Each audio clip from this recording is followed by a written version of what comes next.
1930년 미국의 대표적인 시사주간지 타임에 한 기사가 실린다. Oh my god. What the hell is he doing? Is this for real? Yeah, he wants to create an Aikman hybrid race. 기사를 본 사람들은 충격과 경악에 빠지는데 그것은 한 남자가 반은 사람, 반은 원숭이인 제3의 생명체를 만들고 있다는 것이었다.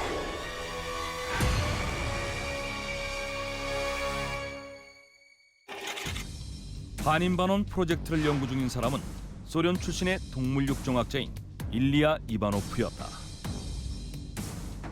동물육종학이란 동물을 유전적으로 개량하고 새로운 품종을 만들어내는 방법에 대해 탐구하는 학문으로 특히 일리아 이바노프는 동물의 인공수종 분야에서 당대 최고의 전문가였다.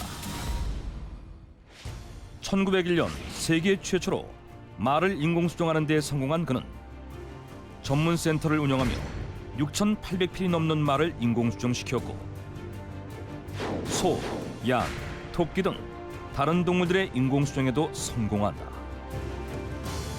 이에 모스크바 중앙가축 번식연구소의 초대 소장으로 임명되는 등 세계적인 학자로 인정받았고 나아가 그는 얼룩말과 당나귀, 쥐와 기니피그, 영양과 소 사이의 이종교배를 시도하며 새로운 연구에 착수하는데 그러던 어느 날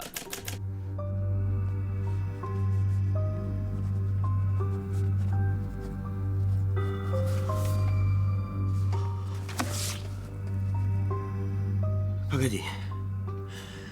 Если гибридизация возможна, она также должна быть возможна между людьми и животными.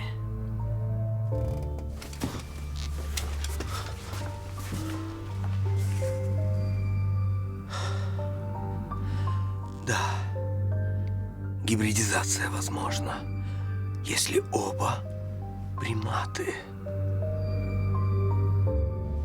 놀랍게도 그는 사람과 영장류 사이의 이종교배에 관한 연구를 결심한다. 원숭이, 침팬지와 같은 영장류는 인간의 유전자와 95% 이상 일치하기 때문에 성공 가능성이 높다고 판단한 것이다. 이후 이바노프는 누구도 상상하지 못했던 반인반원의 생명체를 만들어내기 위한 본격적인 연구를 시작한다. 1927년 그는 영장류의 주요 서식지인 아프리카로 건너갔고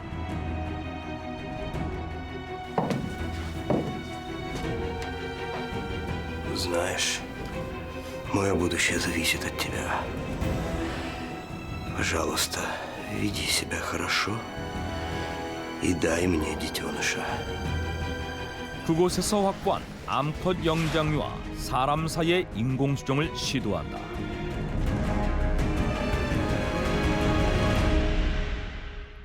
이뿐만이 아니었다. 소련의 수미 지역에 새로운 연구소를 세운 그는 아프리카에서 13마리의 수컷 오랑우탄을 공수해온다. 그리고 Принимая участие в этом эксперименте, вы делаете огромный вклад в развитие человечества. 실험에 자원한 5명의 여자들을 상대로 수컷 오랑우탄과의 인공수정을 시도하는 충격적인 실험까지 진행한다.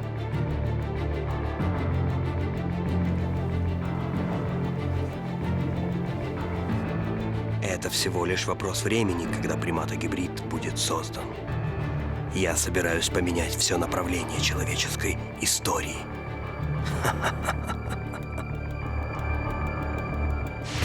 하지만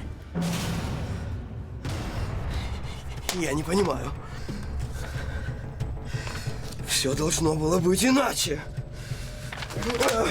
실험에 자원한 5명의 여성은 모두 암컷 침팬지 또한 임신에 실패한다. 뿐만 아니라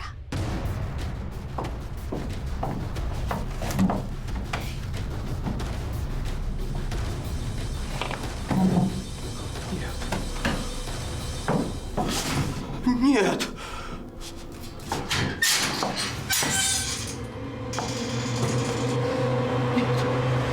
Нет! 서아프리카에서 소련으로 공수해온 13마리의 오랑우탄들이 극심한 환경 차이를 견뎌내지 못하고 모두 죽는다. 그럼에도 이바노프는 반인반원 연구를 포기하지 않는다. 그는 연구 비용을 대줄 후원자를 찾기 위해 이것저것에 편지를 쓰기 시작하는데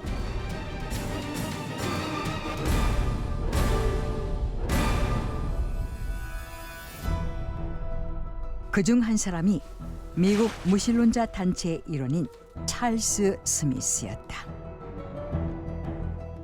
하지만 I can't believe this is happening. I have to let the world know about this. I have to stop these crazy experiments. 찰스 스미스는 이바노프의 연구를 강력 반대했고 미국의 시사주간지 타임지에 이 사실을 고발해 결국 비밀리에 진행되던 이바노프의 반인반원 연구가 전 세계에 공개된 것이다. Как смеете вы пытаться создать приматогибридную расу? Немедленно остановите эксперименты! Мы должны остановить сумасшедшего ученого! Мы должны сделать это немедленно! Остановите! Остановите, сволочи!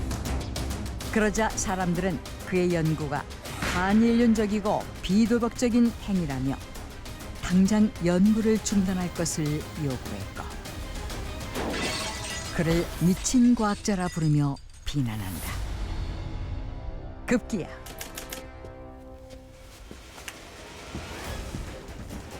Товарищ Иванов, вы арестованы за незаконное проведение опытов без разрешения Сталина.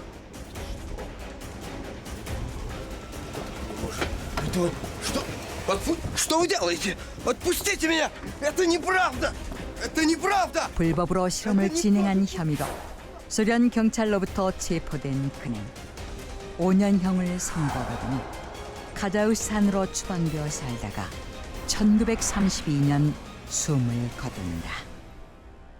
그런데 2005년 모스크바 문서보관소 측이 수십 년 동안 비밀리에 보관해왔던 문서를 공개하면서 충격적인 사실이 드러난다. So he wasn't a mad scientist after all. No, it was all Stalin's doing. 그것은 바로 이바노프가 추진했던 반인반원 연구가 사실은 스탈린의 지시에 따른 것이었다는 내용이었다.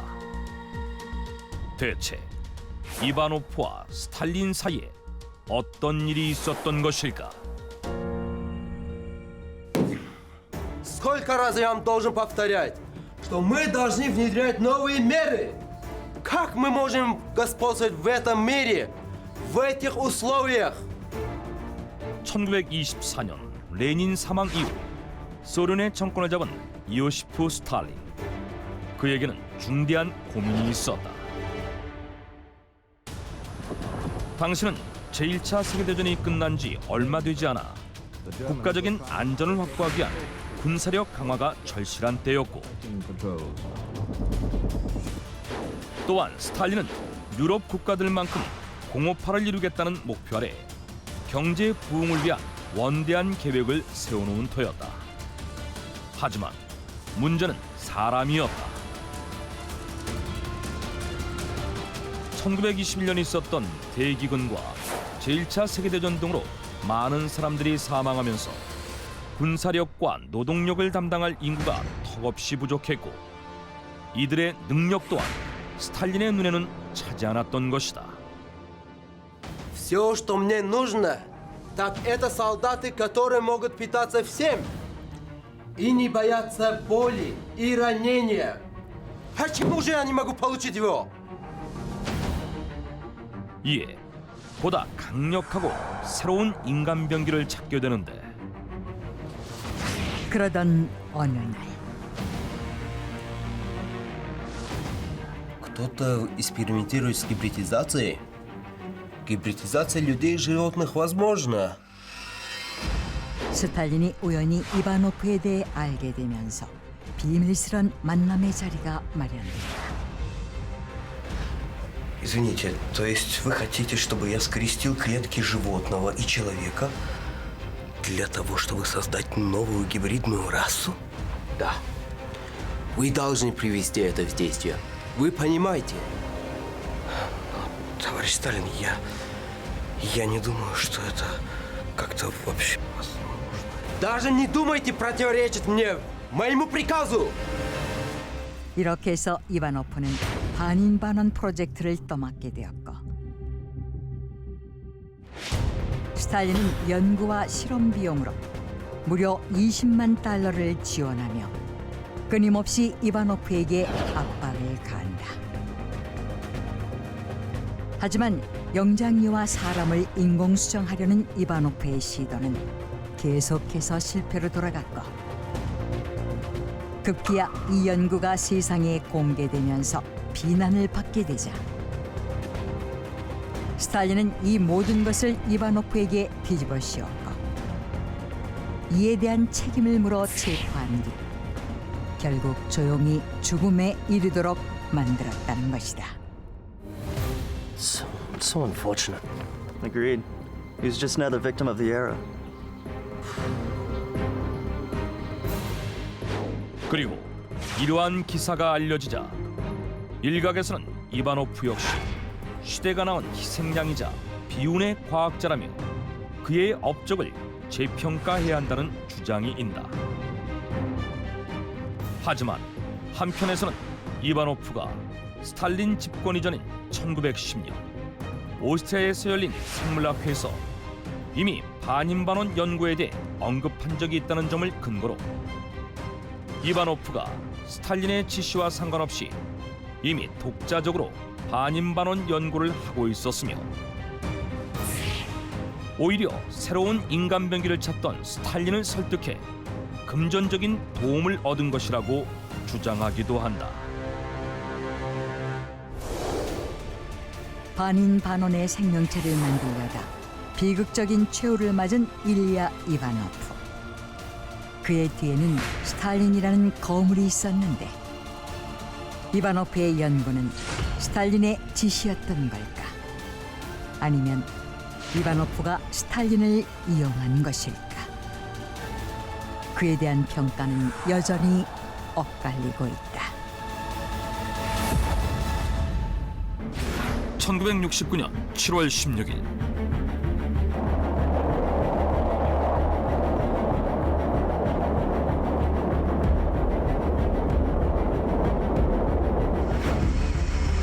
Roger, how does it sound? 4 forward, drift to the right. 540 feet, 15. Contact light. 6 forward. Dr. Brony, we made it. We finally made it. Oh, thanks to your work, Braun. Guys, we have a mirror. 인류 최초로 달에 착륙한 미국의 유인 우주선 아폴로 11호. 그런데 아폴로 우주선 달 착륙의 1등 공신은 히틀러가 가장 총애했던 나치의 과학자였다.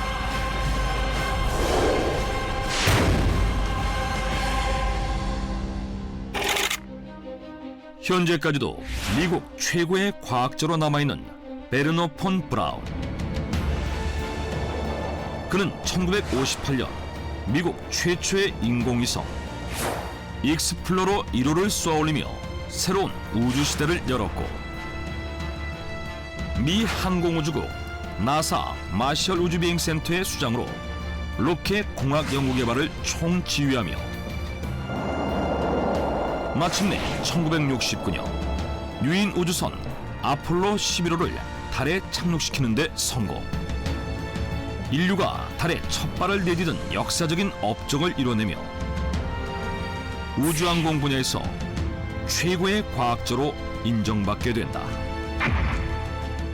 그런데 사실 그는 1945년 미국으로 망명한 독일 출신의 과학자였다.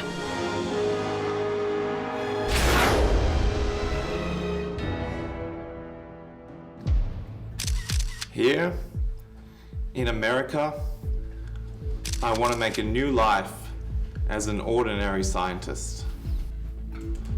My life in Germany was really dreadful, to be honest with you. 1932년 베를린 대학교에서 물리학을 공부하며 로켓 개발자의 꿈을 키워나가던 베르너. 그는 히틀러의 눈에 띄게 되고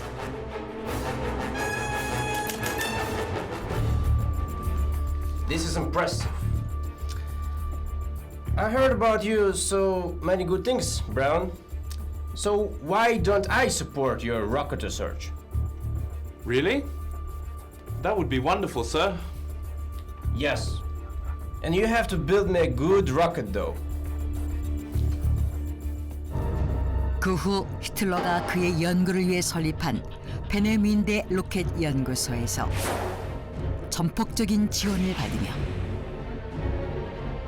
V1, V2 등의 로켓을 제작한다. 그런데 1944년 그는 자신이 만든 로켓 V2가 전쟁 무기로 사용돼 수많은 사상자가 발생했다는 사실을 알게 되고 자신의 연구에 회의를 느끼며 더 이상은 전쟁 무기를 만들지 않겠다고 결심한다.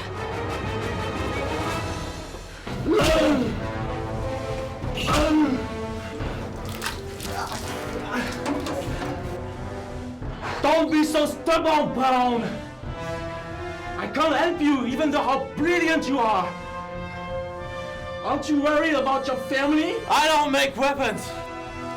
You can't make me do what I don't want to do. Really?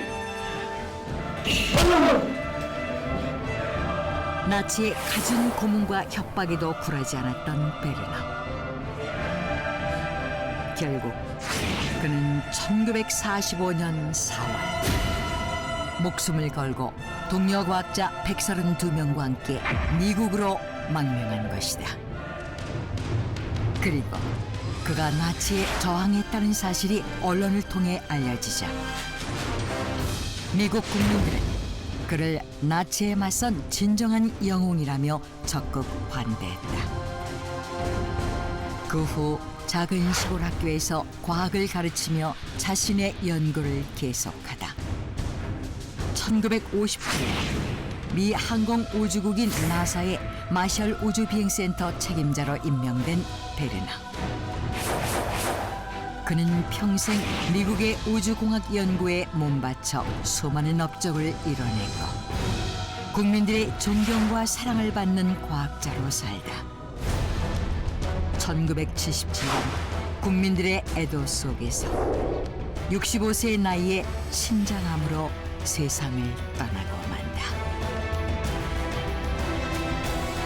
그런데 그가 사망하고 17년 뒤인 1994년 Werner von Braun, the space hero, was a vicious Nazi, as a matter of fact.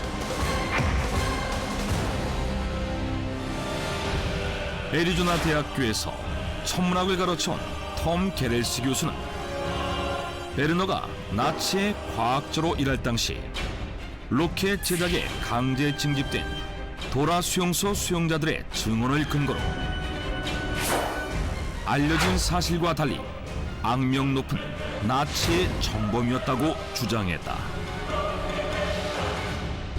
He wrote to Hitler and asked him for prisoners from the concentration camps that he could use as slave labor for his rocket program. Tens of thousands of prisoners were used, and as a result, their lives became a sheer hell.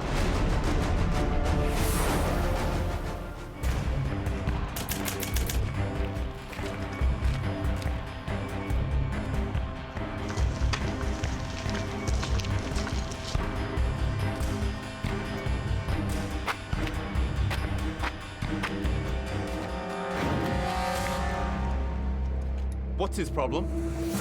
You a useless bastard! What the fuck are you doing here? Stand up! Take care of him. We need more workers to speed up production. Yes, sir.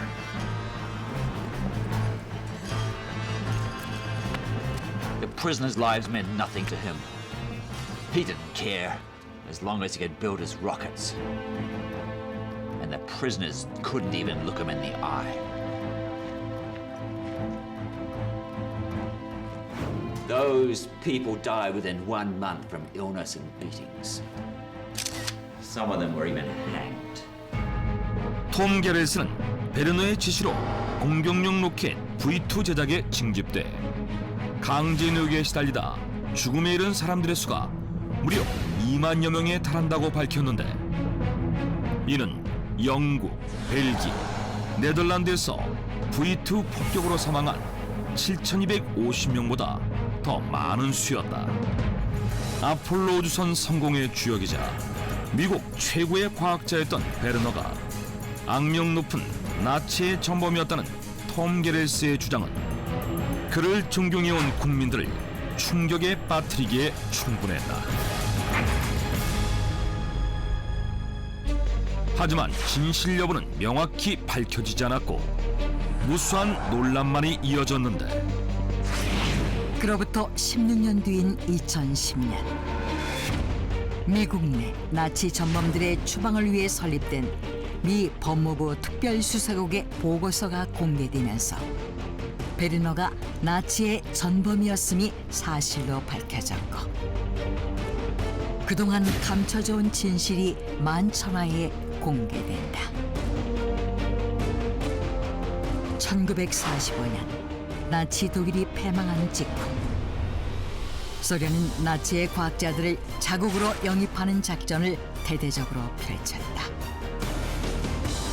그러자 나치의 기술력이 소련으로 넘어가게 될 것을 염려했던 미국 정부에서 나치의 과학자들을 미국으로 망명시키는 일명 페이퍼 클립 작전을 벌이게 되는데,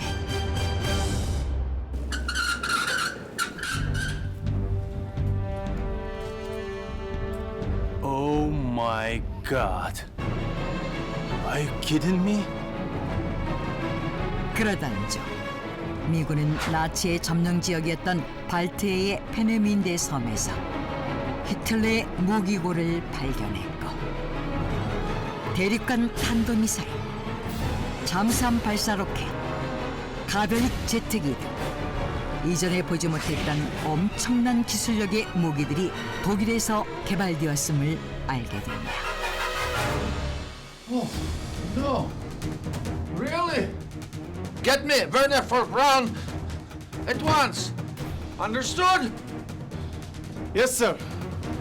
당시 미국의 대통령이었던 트루먼은 페네민데 연구소에서 무기를 제작한 사람이 나치 최고의 과학자이자 무기 개발자였던 베르너 폰 브라운이라는 사실을 알게 되고, 그를 미국으로 데려오라는 명령을 내린다. Mr. President, I think we have a situation.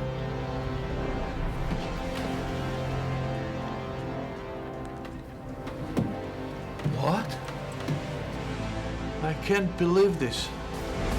하지만 페이퍼 클립 작전의 포섭 대상 1순위였던 베르너 폰 브라운은 악랄하기로 유명한 나치의 전범이었고, The people will not be pleasant when they find out about him. But we need him. Do something. How about this? 이에 미국 정부는 묘안을 떠올리는데, 정부는 그의 나치 전범 기록을 삭제해 은폐했고,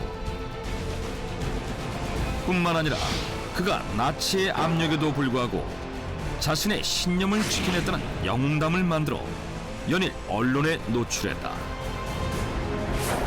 모든 사실이 밝혀지자 국민들은 아폴로 우주선을 성공시킨 과학 영웅이 끔찍한 나치 전범이었다는 사실에 실망했고, 과학기술을 위해 진실을 조작 왜곡했던 정부를 비난했다.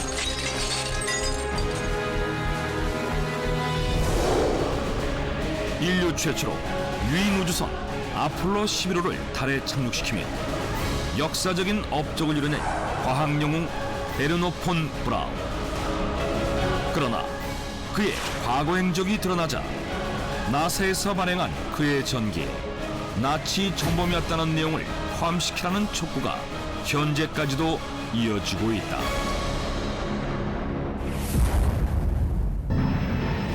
18세기 독일, 마을과 동떨어진 언덕 위에 오래된 성 하나가 우뚝 솟아있고 그 주변으로 왠지 모를 음산한 기운이 감돌고 있다. 그리고 아주 오래전 감옥으로 썼던 성의 지하, 그곳에 뭔가에 열중하고 있는 한 남자가 있다.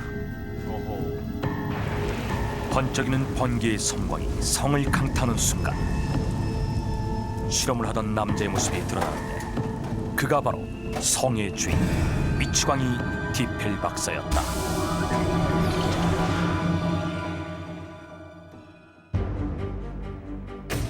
요한 콘레드 디펠. 그는 해부학 그리고 연금술로 명성을 쌓은 18세기 독일의 대표적인 과학자였다. 1673년 독일의 한 성에서 태어난 디펠. 그 당시 유럽은 큰 과도기를 맞고 있었는데 새로운 사상들로 과학과 철학이 발달하고 미술 역시 정점에 달해 있었다.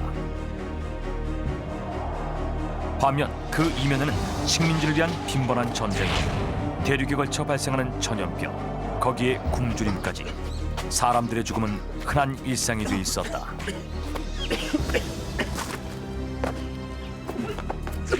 어릴 때부터 주위에서 사람들이 죽는 모습을 자주 목격한 디펠.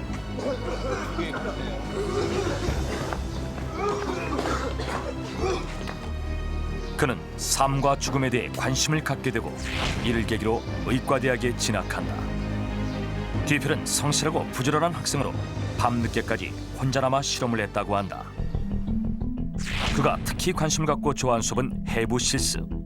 죽음의 원인을 밝히고 사람들을 구하기 위해서는 해부 실습이야말로 가장 좋은 경험이었던 것이다. 그 무렵 디펠의 생과 사에 관한 관심은 증폭되고 그것은 불멸의 생에 대한 집착으로 번졌다.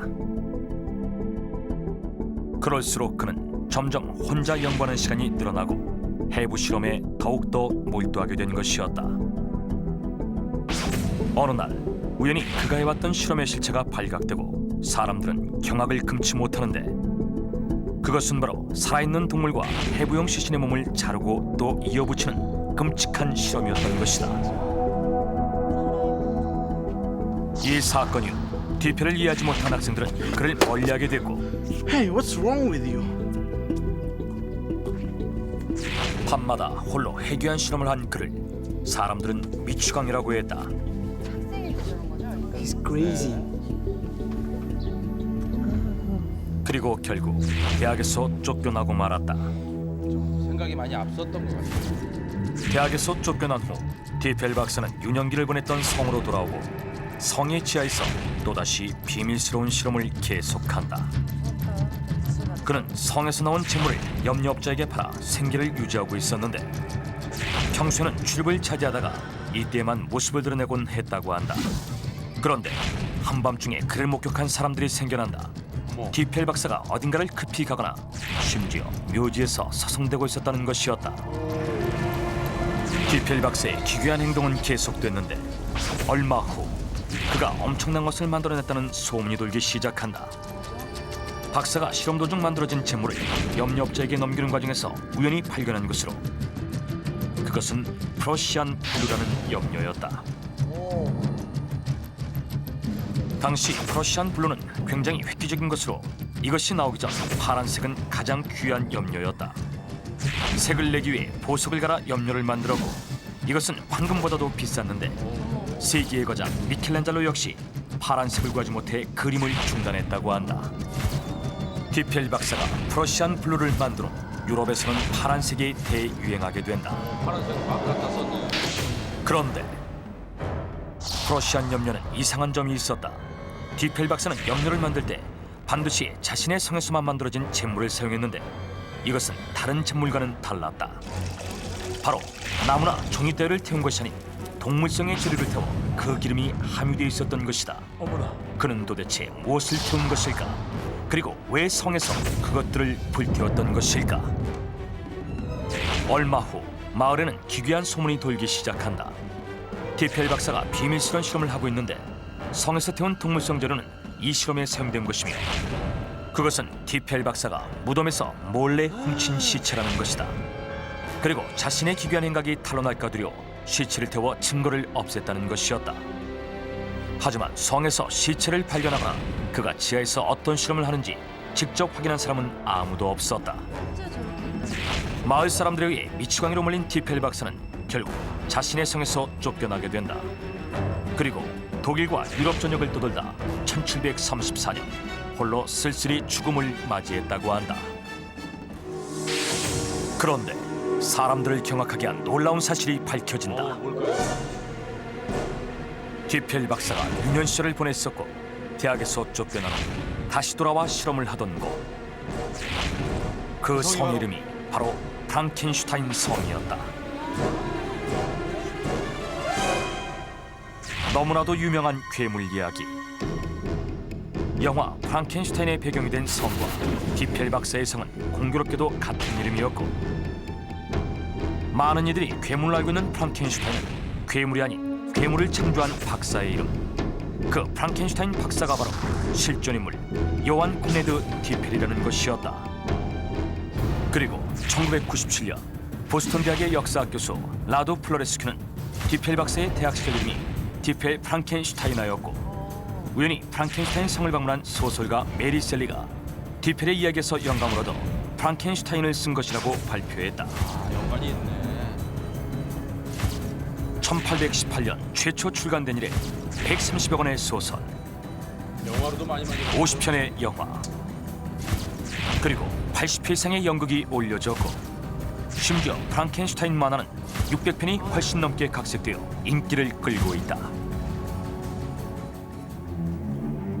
오늘날까지 프랑켄슈타인 성에 대한 전설과 공포는 여전히 계속되고 있다. 지금도 마을 주민들은 비가 오고 번개가 치는 날이면 성의 지붕 꼭대기를 올려본다고 하는데 어쩌면 지금까지도 그 괴물은 프랑켄슈타인 성 어딘가를 헤매며 울부짖고 있을지 모른다.